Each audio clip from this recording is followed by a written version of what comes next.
Well, wine enjoyed by many people, but not everyone can appreciate the work that goes into making it. The family behind Layton's Chan's Vineyard and Winery does. So what does it take to go from the grape to the glass? Delmarva Life's Brian Spiros got an up-close look at it all. Here's the story. It could be a scene right out of Napa Valley or the French countryside. But believe it or not, it's right in Dorchester County.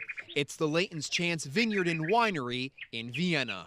It's very relaxing. That is really what we've built our whole business on, is building a relaxing destination. Jennifer Layton is one of the family members behind the entire operation. Delmarva Life got a behind-the-scenes peek at all the work that goes on here. But before we get to that, here's how it all started. The Laytons have always made a living by farming, growing soybeans, corn, and wheat. But when it came time to support two families on the farm, the Laytons had to find another outlet to keep everything going.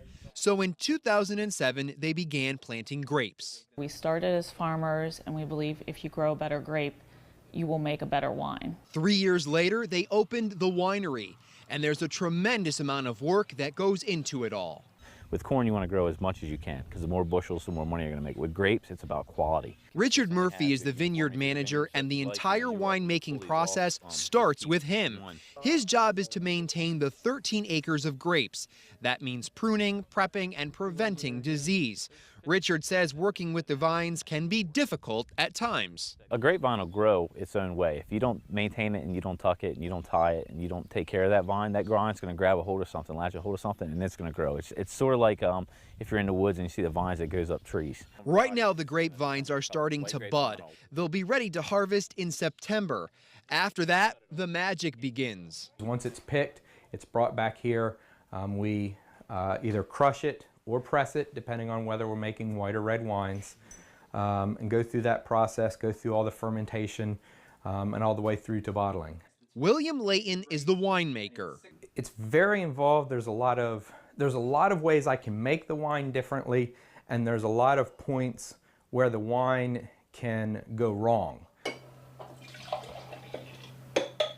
To make sure things don't go wrong, William says he constantly tests the wine to make sure it has that perfect balance. He does much of that work right from this room, which serves as his lab. Really, you start with the science and end with the art, because you need to have certain parameters for the grape. It needs to be a certain pH, have a certain amount of acid in there, a certain amount of sulfites, a certain amount of sugar, all these things that we can test here in a lab. And figure out whether we have. But once you've got all that straight, it comes down to the taste, to the art of it. And you know, if we blend a little bit of this, blend a little bit of that, that's all the art of it, just tasting it and seeing where we want it to end up. From there, it's time for bottling, which is a well-orchestrated process. This is YouTube video of that happening at the winery. Going through each year's grapes and harvest and coming up with a wine that people love is just a great feeling. Layton's Chan's, like many other vineyards, is unable to grow enough grapes to keep up with the amount of wine they make. But Jennifer says the majority of grapes are still local. All of our grapes are grown on the eastern shore except for our Joe's Cool Red. But everything else is grown on the eastern shore. Like you said, the watermelon is 100% watermelon wine. It's not a grape wine flavored with watermelon. So we have the big watermelon scoop in the summer with volunteers, have a big party, scoop out all the watermelon to make that wine. The behind-the-scenes work at Layton's Chan's isn't as behind-the-scenes as you may think. They offer tours to their visitors to see the process from vine to the bottle. Even more, they open up their event room to the public. We have baby showers, bridal showers, rehearsal dinners. I mean, we have weddings here. We have birthday, like you said, birthday parties, retirement parties, graduation parties. So we have a wide variety. And if you just want to stop by to sample or buy a bottle of their wine in the tasting room, that's fine too. A lot of people will say, well, I didn't like Maryland wines and I tasted yours. But I think a lot of times it's just having them open their mind. They may say they don't like Maryland wines, but I don't know how many they've actually tried. We also learned some interesting facts about wine while we were at Layton's Chan's. First, we've all heard the saying, wine gets better with age, but do you really know why? William explained that with some wines, a chemical in the grape skin and in the wood of an oak barrel combine to refine the taste over time.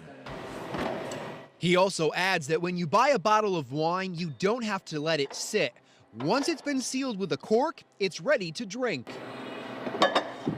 When we sell a bottle, we expect people to drink it right away. And if you get a bottle from Layton's Chance, odds are you'll be doing that anyway.